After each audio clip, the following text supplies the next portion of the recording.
Hey guys, welcome back to episode 3 of the Deceit SMP. As I mentioned at the end of last episode, we stole one of the most important items in the game, and that is the Wither Skeleton Skull.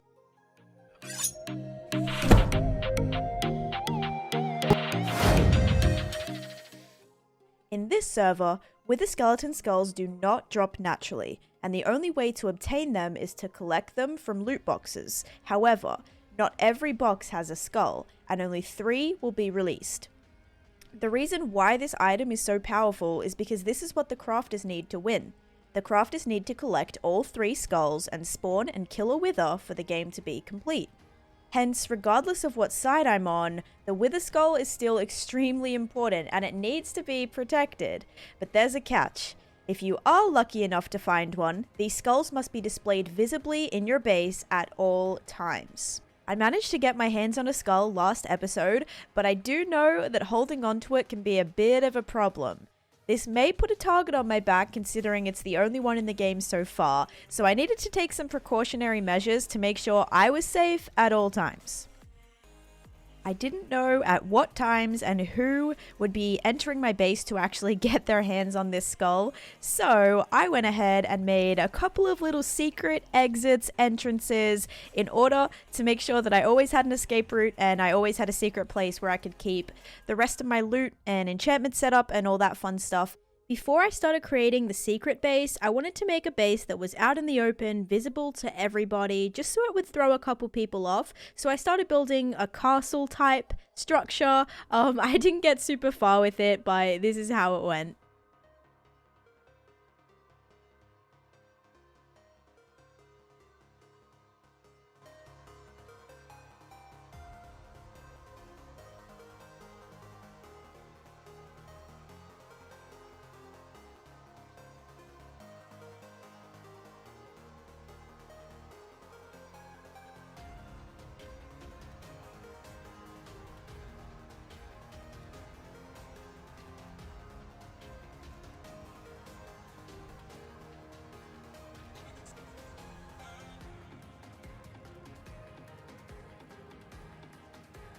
Once I had built the first little section of the castle facade, I then decided it was time to start on the inside of the secret base. Now I know that it isn't super secret at the moment, but stay tuned because there's going to be a whole lot more that we get to add to it.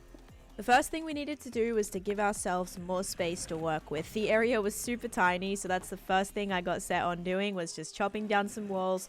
Chopping down? Would I say chopping? Digging down some walls and creating a bigger area.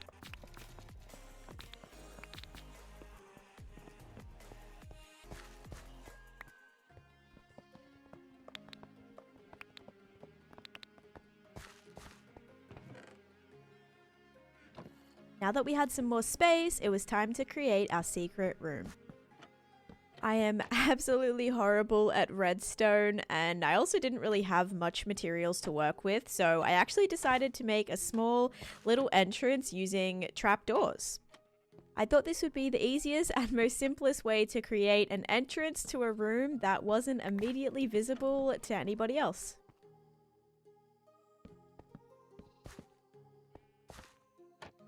Once I made sure that we could successfully enter the room, I had to make it as unnoticeable as possible so that no one would suspect a thing. Although I'm not totally happy with this, we did conceal it a little bit by placing a couple of decorations. And now it was time to start making a space for the inside of the room.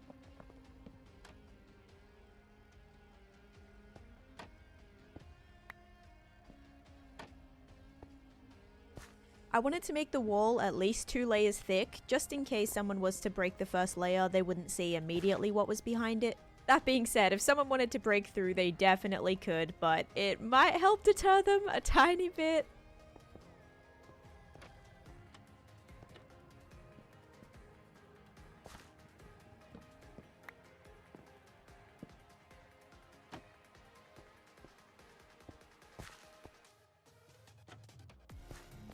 I also briefly expanded the sugarcane farm because I knew that I would be needing lots and lots of paper when it came time to make our enchantment room.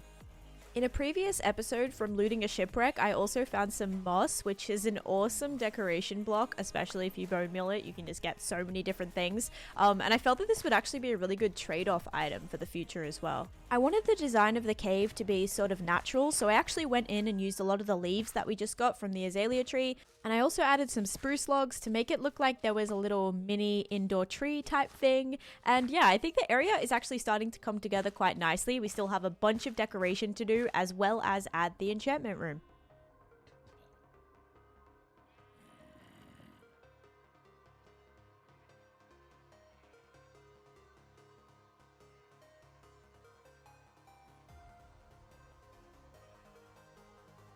Now that most of the decorating is complete, I decided to begin on the enchantment room.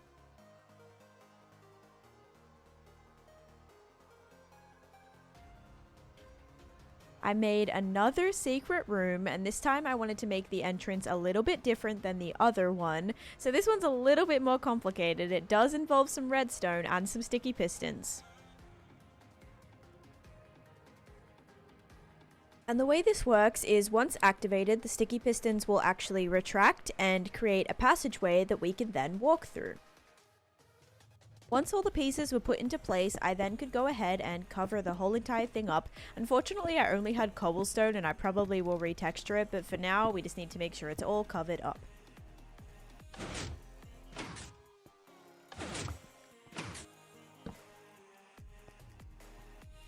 And again, this isn't something that's super well concealed or well hidden. If someone wanted to find it, they probably could. It does, however, provide me with a little bit of extra safety. If I am being chased, I do have a place that I can run to and hide, and even if someone follows me, it should give me an extra couple seconds to hopefully decide my next move. And here is what it looks like from the outside.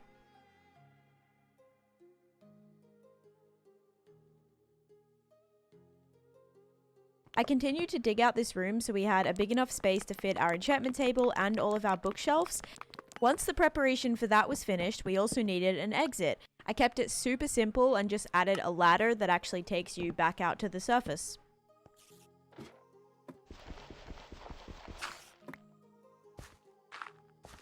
I then just went back into the main room and finished off some of the little decorations here and there.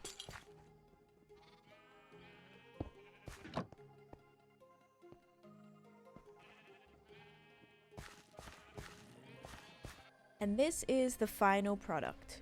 We still have a long ways to go in terms of getting this room finished 100%, but we did manage to create 2 rooms, 2 secret entrances, and an exit.